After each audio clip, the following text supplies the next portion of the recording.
Il existe différents types de bioluminescence. Premièrement, nous avons les réactions intracellulaires. Donc la bioluminescence intracellulaire signifie que la lumière bioluminescente est transmise à l'extérieur via la peau. Ce type d'émission est spécifique aux espèces multicellulaires générées par des cellules spécialisées. La lumière produite est ensuite amplifiée via des matériaux réfléchissants présents à la surface de la peau. Il y a deux éléments nécessaires à cette réaction chimique: les photocytes, cellules internes qui se spécialisent dans la production de lumière, et les photophores, qui sont les organes contenant la totalité de ces cellules photocytes. Les photocytes vont donc générer par action enzymatique des ondes lumineuses qui vont être émises vers l'extérieur. Les couleurs vont ensuite être traitées à travers un filtre coloré composé de cellules pigmentaires et de couches réflectives. Contrairement à la bioluminescence extracellulaire, les produits de réaction enzymatique restent internes à l'organisme de l'espèce. Cette lumière sera ensuite conservée via des cellules bâtonnées vers la cellule qui fera office de cristallin, permettant d'intensifier ou simplement de modifier l'intensité lumineuse. Dans un deuxième temps, nous avons les réactions extracellulaires. Donc la bioluminescence extracellulaire nécessite la présence de deux molécules spécifiques pour activer la réaction de bioluminescence, la luciférine et la luciférase. La réaction chimique se déroule à l'intérieur des cellules de l'espèce vivante. Suite à la réaction entre ces deux éléments, le produit peut être stocké soit dans les glandes, au niveau de la peau, ou encore sous la peau. Comme précédemment expliqué, la luciférine associée à une molécule d'adénosine triphosphate sera catalysée par la luciférase ainsi que des ions magnésium. Ces produits seront ensuite oxydés pour enfin donner lieu à la production d'énergie, de lumière et de dioxyde de carbone. Les produits de cette réaction de bioluminescence sont ensuite expulsés sous forme de nuages lumineux, que ce soit à l'air libre, cas du sol bioluminescence, ou encore dans l'eau, cas du bioplancton. Nous avons enfin la symbiose des bactéries. Ce dernier type de bioluminescence est le plus commun chez les espèces vivantes. Elle a seulement pu être observée chez les espèces marines. Le principe de la symbiose est l'association bénéfique de plusieurs corps d'espèces différentes. Ces espèces hétérospécifiques vont toutes tirer profit de la présence et l'influence du corps étranger. Ces corps étrangers peuvent être caractérisés de symbiotes lors d'un apport bénéfique des deux côtés. Les espèces hôtes présentent des vésicules qui renferment l'ensemble des bactéries bioluminescentes appelées photophores. Souvent situées au niveau de la paroi abdominale, ces bactéries produisent de la lumière lorsqu'elles se regroupent en de fortes densités. La symbiose peut être catégorisée en deux groupes, l'ectosymbiose et l'endosymbiose. Respectivement, l'ectosymbiose signifie que les bactéries vivent à la surface de l'être colonisé et l'endosymbiose signifie que les bactéries se déplacent librement au niveau du cytoplasme intracellulaire. C'est pour cela que nous pouvons parler de symbiose. Une fois ingérées par l'être vivant, les bactéries se retrouvent dans un milieu plus propice au développement exponentiel de ces dernières. D'autre part, les espèces ayant des bactéries présentes dans leur système ont la possibilité de pouvoir émettre des nuages lumineux utiles pour se défendre, attaquer ou même se reproduire. Il existe différentes fonctions pour la bioluminescence. Dans un premier temps, elle permet de s'éclairer, elle permet également d'attaquer, elle permet également de se défendre ou encore de se reproduire, et elle permet également de se camoufler. Il existe différentes utilisations par l'homme de la bioluminescence. Elle permet de quantifier la biomasse totale présente au sein d'un échantillon grâce à la mesure de l'ATP intracellulaire. Cette technique développée depuis plus de 20 ans se nomme l'ATP-métrie et a comme objectif principal de pouvoir déterminer la masse totale de toutes les espèces vivantes au sein d'un milieu naturel défini. L'ATP signifie adénosine triphosphate, une molécule découverte dans les années 1930. Elle est présente dans pratiquement la totalité des réactions chimiques des métabolismes cellulaires. Elle peut préserver l'énergie et la redistribuer lors des réactions chimiques selon les besoins. Cette fourniture d'énergie est possible suite à la séparation des différents groupes phosphates présents dans la molécule. Les domaines d'application de cette technique s'appliquent notamment dans l'agroalimentaire, le traitement des eaux et le contrôle environnemental avec l'état de fermentation du lait, le contrôle des stérilités des produits, l'évaluation des activités microbiennes ou encore les tests de toxicité. Afin de pouvoir déterminer l'intégralité des espèces vivantes présentes, un appareil est nécessaire à l'étude, le luminomètre. Appareil permettant de mesurer l'intensité lumineuse de la bioluminescence émise par oxydation des réactifs comme la luciférine, la luciférase et l'adénosine triphosphate. Le luminomètre permet donc de pouvoir déterminer les concentrations de bactéries ou microbes présents dans l'échantillon prélevé. Nous pouvons donc déterminer le degré de contamination par rapport au ratio entre l'intensité lumineuse et les concentrations d'adénosine triphosphate présentes dans l'échantillon prélevé. En plus de pouvoir déterminer le degré de contamination d'un produit, il est possible de se projeter afin de déterminer l'évolution bactérienne dans un produit. Cela pourra par la suite donner une idée de la date de péremption, par exemple, à mettre en place pour les tels produits.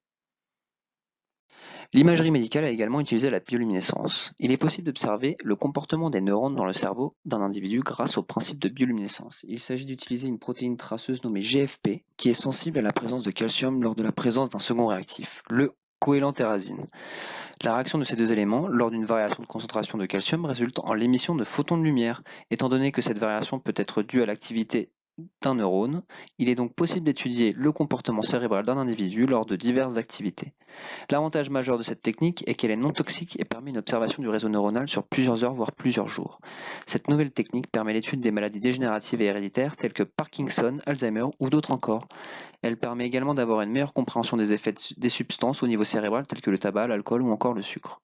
Dans un deuxième temps, l'imagerie médicale a pu utiliser la bioluminescence pour l'étude de la cancérologie. Donc lors de l'apparition de tumeurs malignes ou bénignes, il est primordial de détecter au plus vite les organes touchés par cette dégénérescence incontrôlée des cellules. Le développement d'un cancer est provoqué par le détachement des cellules cancérigènes de la tumeur primaire vers le reste des organes via les vaisseaux sanguins, proliférant de manière exponentielle cette dégénérescence. L'étude et le suivi de ces dégénérescences est désormais possible grâce à l'imagerie directe des cellules par bioluminescence. En plus de pouvoir visualiser en temps réel ce qui se déroule à l'intérieur de l'organisme contaminé, il est également possible de quantifier la réaction bioluminescente. Une caméra sensible à ces émissions lumineuses permet de détecter les photons émis à l'intérieur des organismes du contaminé grâce à la même technique observée dans la nature. Le sujet est au préalable injecté avec de la luciférine afin de pouvoir par la suite réagir avec l'enzyme catalyseur.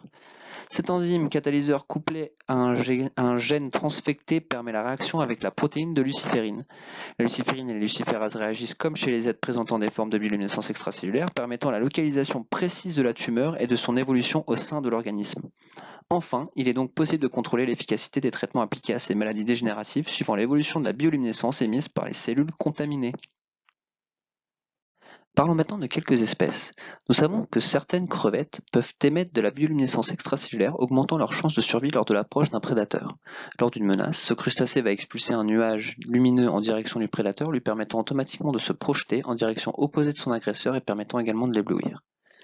Le cténophore est un mollusque invertébré présentant des tentacules bioluminescentes multicolores qui sont en permanence en excitation afin de désorienter et dissuader n'importe quel prédateur qui s'en approche.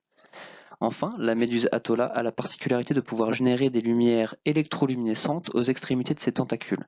Cela a comme effet de dissuader le prédateur pour plusieurs raisons. Premièrement, le jeu de lumière désoriente le prédateur lors de l'attaque.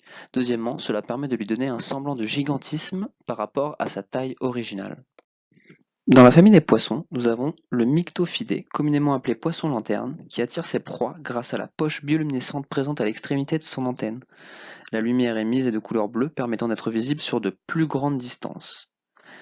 L'Argylopellicus est un poisson qui chasse en général dans des eaux peu profondes, le rendant particulièrement vulnérable aux prédateurs situés plus en profondeur. Pour se défendre, ce dernier émet une lumière de longueur d'onde similaire à l'eau qui l'entoure, au niveau de son abdomen, le rendant invisible pour ses prédateurs.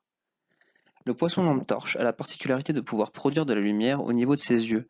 Des photophores sont présents sous ses yeux lui permettant de s'éclairer à la demande dans les endroits les plus obscurs. Enfin, l'Aristotomias, ou plus communément appelé poisson-dragon, est une des rares espèces à pouvoir émettre des rayons lumineux qui tendent vers l'infrarouge. Étant donné que les longueurs d'onde rouges se propagent le moins loin, il est possible pour ce poisson de chasser sans être repéré. Dans la famille des bactéries et micro-organismes, nous retrouvons le phytoplancton et les bactéries. Donc, le phytoplancton bioluminescent, principalement composé de dinoflagellés, produit de la bioluminescence lors de l'excitation des cellules. Lors de l'activation d'un organisme, une réaction en chaîne se produit activant la totalité de ces organismes. Les bactéries peuvent également être bioluminescentes et présentent par ailleurs la première source de bioluminescence observée aujourd'hui. Ces organismes peuvent générer de la lumière en parfaite autonomie, mais il est plus avantageux pour l'espèce de rentrer en symbiose avec un corps étranger afin que les corps puissent profiter de cette association. Enfin, chez les insectes, nous retrouvons les larves de moustiques Arachnocampa luminosa qui sont des prédateurs ayant perfectionné l'utilisation de la bioluminescence. Elles tissent des toiles de soie bioluminescentes afin d'attirer les insectes volant dans la grotte. Lorsque ces derniers se retrouvent sur la toile de la larve, ils se retrouvent dans l'incapacité de bouger jusqu'à la digestion totale. Les lucioles utilisent la bioluminescence extracellulaire afin d'émettre des rayons lumineux ayant des significations particulières selon les besoins. Lors de la reproduction, ces derniers émettent des rayons lumineux d'une fréquence spécifique et si une femelle émet des signaux lumineux similaires, cela signifie que les deux espèces peuvent donc se reproduire. Enfin, le ver luisant, contrairement aux lucioles, émet une bioluminescence intracellulaire, car les produits de la réaction chimique restent internes au corps de l'insecte. Il utilise majoritairement son abdomen afin de s'éclairer, mais également lors des parades nuptiales en vue d'une reproduction avec le sexe opposé. Suite aux observations dans les milieux naturels, il a été découvert que le phénomène de la bioluminescence est principalement le résultat d'une réaction chimique mettant en avant une protéine substrat, la luciférine, et un enzyme biocatalyseur, la luciférase. Cette réaction résulte en une libération d'énergie ainsi qu'en une production de lumière. Plusieurs types de bioluminescence ont pu être recensés, la bioluminescence intracellulaire, extracellulaire et par symbiose avec les bactéries. La bioluminescence peut donc servir plusieurs fonctions dans le monde animal, telles que se défendre, attaquer, s'éclairer ou encore se reproduire.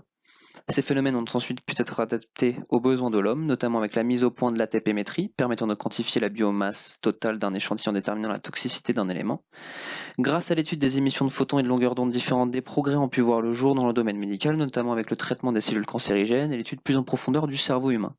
Il reste cependant des projets qui pourraient d'autant plus changer l'approche que nous avons sur la consommation d'énergie, notamment avec la mise au point d'écrans qui pourraient être alimentés par des biopixels, c'est-à-dire des bactéries bioluminescentes servant de pigments pour les écrans, ou encore avec la conception d'arbres bioluminescents afin de définitivement se débarrasser de l'éclairage général permettant de diminuer les consommations ainsi que les impacts sur l'environnement.